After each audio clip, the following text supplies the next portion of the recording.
What's up, brand builder? I'm Bonigala and welcome to another episode of the Brand Builder Show. In this episode, how to use authority to beat your competition. Due to the changing nature of how customers are making their buying decisions and purchasing online, it is time for brands like yours to rethink your marketing strategies. The first and most critical path to take is one of becoming an authority in your field. This is the best way to beat your competition.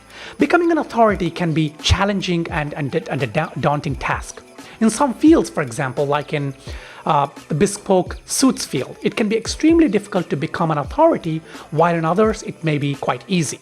In this video, I will take the example of a surf school and the steps the owners of the school can take to establish themselves as an authority, which will lead to increased traffic to their website, more engagement on social media channels, and ultimately more leads and, of course, bookings for their classes. Don't put all your eggs in one marketing basket. Prior to my last trip to Lisbon, Portugal with my family, I wanted to check the surfing scene in Portugal because my youngest daughter is crazy about surfing.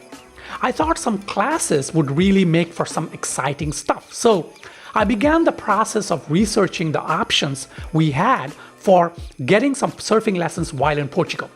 Now, at this stage, I was in the awareness stage of my buyer's journey. If you are interested in finding more about the buyer's journey and how it impacts your marketing, I've done a video before that, and I will leave a link in the show notes so you can check out that video. After some research on Google and on TripAdvisor, I realized that most surf schools in Lisbon and the surrounding beaches did not have any kind of significant social media presence or website engagement. It seemed like all of them were getting most of their bookings from TripAdvisor. And that's why they were focusing heavily on just that site. Now, while that is good, and TripAdvisor is one of the best sources of traffic and leads for any kind of travel or service-related business, I must say that my distaste for putting all your eggs in one basket is heavy. Just like Google, TripAdvisor is a private company and exists to make profits. If the company decides to change the structure of the listings or decides to start charging for listings, then the game changes. The best strategy is to spread your social media marketing across several properties. Of course, this is counterintuitive to what most business gurus may suggest. The traditional strategy suggestion is to one social media channel that best suits your market segment and where most of your target market hangs out, and then put all your efforts into that one channel. Now, this may sound like solid advice, but it is inherently fraught with risk. If the one social media channel changes its policy or their ranking algorithm, then your business will be left out in the cold. This happened with Facebook when they changed how and what gets displayed on your stream. Overnight, companies that had spent thousands and frequently even hundreds of thousands of dollars in building a sizable Facebook following found that their posts and updates were reaching a mere fraction of their total fan base. This means that all the time, effort, and money spent increasing the likes and fans on those pages went down the drain. TripAdvisor marketing. Rules can change anytime. I also suspect eventually TripAdvisor will become like Yelp, where the reviews are not really useful anymore.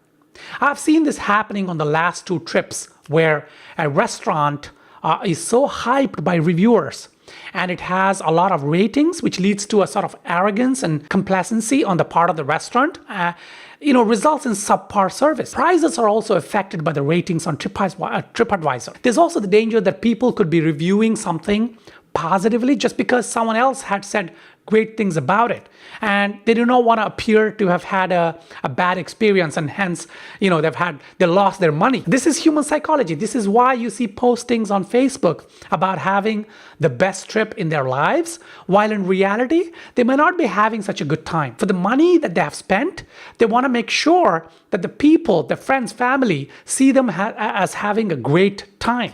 What is even riskier and dangerous is to put all your efforts in developing your social media channels and next to nothing on your website.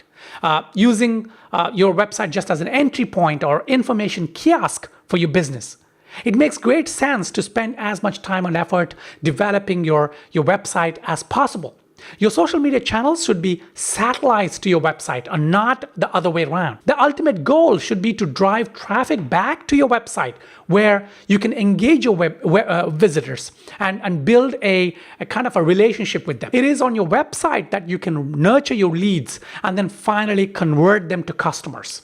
If you build your website, then no matter what happens to the social media landscape, your business controls the content and you have built up, and you can then move your marketing to the next trend or the next hot thing. If the policies of Facebook or Twitter or Pinterest or TripAdvisor changes overnight, you can then start exploring other venues of marketing because you own your content and your website is strong. Building authority on your website. The first question would be, why should we appear to be an authority in our field? Becoming an authority is the holy grail of marketing, or so it should be. People respect and are attracted to authority. You probably remember the experiment where people were asked to deposit cash into a box by a guy in a uniform in front of a bank, citing the excuse that the deposit machine inside was not working. 90% of the people went ahead and put their cash into the box the guy was holding. When asked why they did that, they simply stated that the guy looked legit because, he was in uniform and he had a badge and so they trusted him. Now that is the power of authority. In the case of the surf school, if the business is perceived to be an authority on everything to do with surfing and the beaches of Portugal, then you can easily imagine people booking their next surf lesson with the school. This is how marketing gurus online thrive. They spend a lot of time and effort helping people and writing about stuff which eventually makes them an authority. And people then start seeking them out to engage them to help solve their problems. Take a good long look at your marketing and seek out ways that you can start building your authority. It is not always about pitching and selling. In fact, the new way of marketing and the future of marketing is helping people find information that would help them identify and solve their problem or pain points. You should not be trying to sell your service or your product all the time. Consumers are very savvy and they evaluate and make their purchasing decisions based on their research. What you need to do is assist them in their research, in their buyer's journey. I encourage you to really understand buyer's journey. I did a video a few weeks back, and I will leave a link in the show notes. Please check it out. As for the surf school, the focus should be on creating a website and associated social media support channels that help educate and nurture a passion for surfing. Their surf lessons and sales materials should not take center stage. Instead, the site should focus on being a voice for passion that is surfing, and they should strive to create an information kind of based website. Here are some ideas that they can implement. Of course, variations of these ideas can be implemented by any business. If your brand is not surfing, that's okay. These still work. Number 1, articles on top beaches or to surf in Portugal or any other country. Number 2, ebooks on learning how to surf. Number 3, articles on surf lifestyle, the glamour and the appeal. Number 4, Twitter updates, photos and articles on surf news. The biggest waves, records and bloopers and so on. Number 5, articles on the philosophy of surfing and advocating the lessons people can learn about life from surfing and the surfing life. Number 6, videos on location, exploring the beaches where the surf school is, culture and the local lifestyle, food, enjoyment, passion. Number 7, videos on basic surf training. And the list goes on. There's lots and lots of ideas out there. You should be looking beyond your service or product and into the worldview of your customers. Try and identify their pain points. What are they looking for help within your area of expertise? Build a buyer persona based on this information and then try and create content that would sort of address these pain points.